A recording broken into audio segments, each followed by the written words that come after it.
መጣችሁ እንግዲህ ተቋማችን የተለያዩ የቁጠባ ብድር እንዲሁም የማማከር አገልግሎቶችን እንሰጣለን። ከባለፈው ብዙ ያሻሻልናቸው ነገሮች አሉ። እንደምናውቀው ያው የቁጠባና የብድር አገልግሎት ማለት የተለያዩ የቁጠባ አገልግሎቶችን እንሰጣለን። ማህበረሰቡን ያማከሉ ለማህበረሰቡ ፍላጎት ተመቻችቶ የተሰሩ የተለያዩ የቁጠባ አገልግሎቶችን እንሰጣለን። መደበኛ ቁጠባ አለን፣ የንግድ ቁጠባ አለን፣ የተሽከርካሪ ቁጠባ አለን፣ የቤት ግዢ፣ የቤት እድሳት የቁጠባ አማራጮች አሉ፣ የግብር ቁጠባ አለን፣ እንዲሁም ደግሞ ከወለድ ነፃ የቁጠባ አገልግሎቶችን እንሰጣለን። እነዚህን አገልግሎቶች አንድ ሰው ሲፈልግ ከሱ የሚጠበቀው የተቋማችን አባል እና ቁጠባ ማድረግ ነው የሚጠበቅበት። ያው አባል ለመሆን በጣም ቀላል ነው። ትጋት ጋር አባል ለመሆን የሚፈልግ ሰው ገበያ ክፍያ መክፈል የሚችል መደበኛ ቁጠባ አለ። መደበኛ በየወሩ 600 ብር መቆጠብ የሚችል ሰው ከ18 ዓመት እና ከዛ በላይ የሆነ ሰው ከ18 በታች የሆነ ህፃናት ቁጠባ ነው መቆጠብ የሚጠበቅበት። ከ18 በላይ የሆነ ሰው ማንኛውም ሰው ቁጠባ አድርጎ የተለያዩ የብድር አገልግሎቶችን ተጠቃሚ መሆን ይችላል። ብድርም ስንል የተለያዩ የብድር አማራጮችን እንሰጣለን። የንግድ ብድር አለን። የንግድ ብድርም ስንል አንድ ሰው ንግድ መጀመር ቢፈልግ ወይም ደግሞ ንግዱን ማስፋፋት ቢፈልግ እኛ ጋር መጥቶ እንደ ፍላጎቱ ከ10 ሺህ ብር ጀምሮ እስከ 3 ሚሊዮን ብር የብድር አገልግሎት ተጠዋለን። ንብረት ማስያዣ ሊብሬ ወይም ደግሞ የቤት ካርታ የለኝም ካለ እስከ 600 ሺህ፣ ወንድም እህት ወይም ደግሞ ጓደኛም ሊሆን ይችላል። የደሞዝ ተቀጣሪ የደሞዝ ዋስትና ማቅረብ የሚችል ሰው ከሆነ እስከ 600 ሺህ የብድር አገልግሎት ማግኘት ይችላል።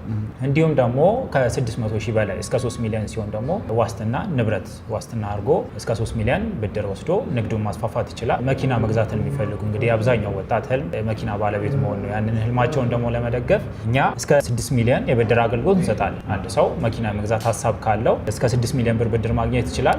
ከሱ የሚጠበቀው ምንም አይነት ዋስትና አንጠይቀውም። ከሱ የሚጠበቀው የሚበደረውን የተሽከርካሪ ዋጋ 30%ቱን እኛ ጋር መቆጠብ ብቻ ነው የሚጠበቅበት።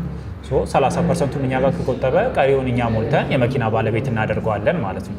መኪናውንም ከወሰደ በኋላ ለተለያዩ ለግል ፍላጎቱ ሊሆን ይችላል፣ ለንግድ ሊሆን ይችላል፣ ለራይድ ወይም ደግሞ ለሜትር ትራንስፖርት መጠቀም ይችላል። እንደ ፍላጎቱ መዋል ይችላል። ብድሩንም ሳይጨናነቅ ከ5 ዓመት እስከ 7 ዓመት የመክፈያ ጊዜ እንሰጣለን ለተሽከርካሪ ብድር። መኪናውን ሰርቶ የንብረት ባለቤት እንዲሆን ነው የምንፈልገው። ተመጣጣኝ ወለድ ነው የምናስበው። ለምሳሌ አንድ ሰው መኪና ብድር ወስዶ ሴት ከሆነች በ13% ወለድ፣ ወንድ ከሆነ ደግሞ በ14% ወለድ ነው የብድር አገልግሎት የምንሰጠው። ግን ብድሩን ወስጄ በአንድ ዓመት መልሳለሁ ካለ በ10%፣ ሴት ከሆነች በ10% ወለድ፣ ወንድ ከሆነ በ11% ወለድ ተመላሽ ማድረግ ይችላል። እንዲሁም ደግሞ ምን አይነት ተሽከርካሪ ልግዛ ለሚሉት ኤሌክትሪክም ነዳጅም ተሽከርካሪ የብድር አገልግሎት እንሰጣለን። ነዳጅ ተሽከርካሪ ሲሆን የምርት ዘመናቸው 20 ዓመት ያላለፋቸውን ተሽከርካሪዎች ከግለሰብም ሊሆን ይችላል ከመሸጫ ተቋማት ካምፓኒዎች መግዛት ይችላሉ። እኛ መኪናውን ራሳቸው እንዲያቀርቡ ነው የምንፈልገው። መኪናውን አቅርበው የብድሩን አገልግሎት ተጠቃሚ መሆን ይችላሉ ማለት ነው። ለማንኛውም ማህበረሰብ ክፍት ነው። እንዲሁም ደግሞ ቤት ማደስ የሚፈልግ አንድ ሰው ደግሞ ወይም ደግሞ ቤት መግዛት ለሚፈልጉ ደግሞ እስከ 10 ሚሊዮን የብድር ጣራችን 10 ሚሊዮን ድረስ እስከ 10 ሚሊዮን የብድር አገልግሎት መጠቀም ይችላል። አንድ ሰው መጥቶ የቤት ፍላጎት የአብዛኞቻችን ኪራይ ከባድ ነውና የቤት ባለቤት መሆን የሚፈልጉ እንደ አቅማቸው እንደሚያገኙት ቤት ቁጠባ አድርገው የቤት ባለቤት መሆን ይችላሉ። ዋስትናው የሚሆነው ራሱ ቤቱ ነው። ስለዚህ ምንም አይነት ተጨማሪ ዋስትና ሲያስፈልጋቸው የቤት ባለቤት መሆን ይችላሉ ማለት ነው። በጣም ጥሩ። እንግዲህ እዚህ ጋር ያሉትን አገልግሎቶች ጥሩ በሆነ መልኩ ገልጸህልናል። ቅድምም አውርተንበት ነበር። ነገር ግን አንዳንድ መጠቀስ አለባቸው በደንብ ብዬ ያሰብኩት አንደኛ ለሙስሊም ወንድሞቻችን የሚሆን አገልግሎት ከወለድ ነፃ አገልግሎት እንሰጣለን ብላችኋል እና እሱኛው አገልግሎት ምን አይነት ነው? መስፈርቱስ ምንድን ነው? የወለድ አይነት ውስጥ እንዴት ነው? አገልግሎቱ የሚያበቃው በምን ያህል ጊዜ ውስጥ፣ ተበድረው የሚመልሱት በምን ያህል ጊዜ ውስጥ ነው? ለመበደርስ ምን ያህል ጊዜ ነው የሚወስድባቸው? እነዚህ ነገሮች ለሙስሊሞች ብቻ ያለውን አገልግሎት ግልጽ አድርገን ከወለድ ነፃ መጠቀም ለሚፈልጉ ሰዎች እንግዲህ እንደ ማንኛውም ተበዳሪዎቻችን ለንግድም፣ ለተሽከርካሪም፣ ለቤት ግዢም እንዲሁም እድሳት ብለው መውሰድ ይችላሉ። ያው እነሱ ወለድ ስለሆነ መጠቀም የማይፈልጉት እኛ ያንን ወለድ አስቀርተን ማንኛውንም ፍላጎታቸውን ንግድ መጀመር የሚፈልግ ካለ ንግድ መጀመር ይችላል። ከሱ የሚጠበቀው 30%ቱን መቆጠብ ነው።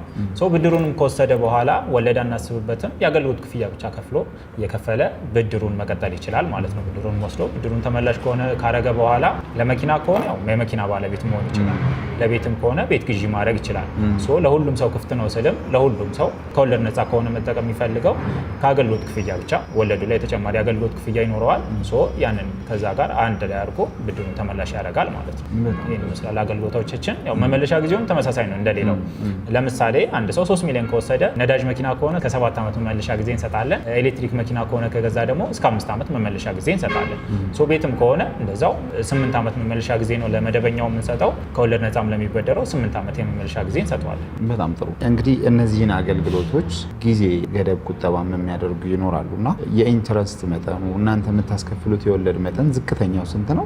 ከፍተኛው ስንት ነው? እንግዲህ እኛ የምናስከፍለው ዝቅተኛ የወለድ መጠን ሜቢ አንስታችሁት ከሆነ አላውቅም፣ ዕለታዊ ቁጠባ አለ። ነጋዴዎች፣ ንግድ ላይ የተሰማሩ ማንኛውም ዕለታዊ ገቢ ያላቸው እኛ ጋር ከመመዝገቢያ ነፃ የሆነ የቁጠባ አማራጭ አለ።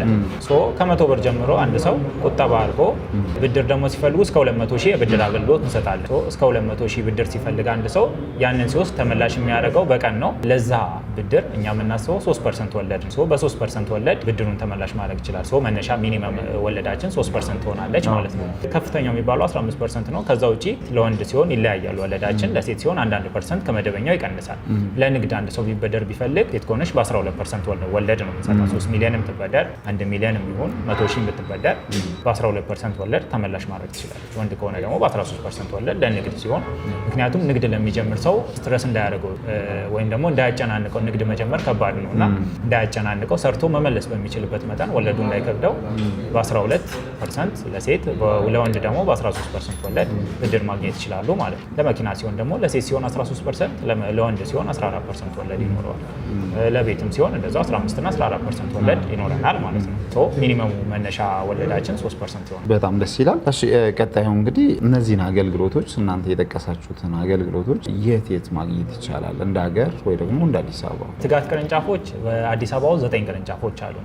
አሁን የምንገኝበት ዋና መስሪያ ቤታችን ጎሮ አደባባይ የቱሉ ዲምቱ ታክሲ መያዣ ፊት ለፊት ምስክር አብ ህንፃ 4ኛ ፎቅ ላይ ዋና መስሪያ ቤታችንን ማግኘት ይችላሉ። እንዲሁም ደግሞ በተለያዩ አካባቢዎች ለምሳሌ በመገናኛ ፒያሳ፣ አየር ጤና፣ ቃሊቲ እንዲሁም ደግሞ አያት መሪ አለን፣ ጀሞ አለን፣ ቡልቡላ እንዲሁም ደግሞ ሀና ማርያም በእነዚህ አካባቢዎች ቅርንጫፎቻችንን ማግኘት ይችላሉ።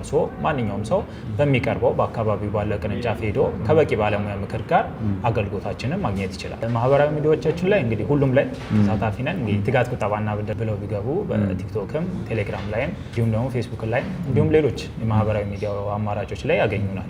ከዛ ውጪ ስልክ ለሚፈልጉ የዋና መስሪያ ቤታችን ስልክ 0985987619 ብለው ቢደውሉ በማንኛውም በስራ ሰዓት ቢደውሉ ሙሉ መረጃ ማግኘት ይችላሉ። እንዲሁም ደግሞ ሌሎች ስልኮች ከስር የምናስቀምጥላቸው ይሆናል። እሺ፣ በጣም ጥሩ። ከልብ እናመሰግናለን። እኔም አመሰግናለሁ።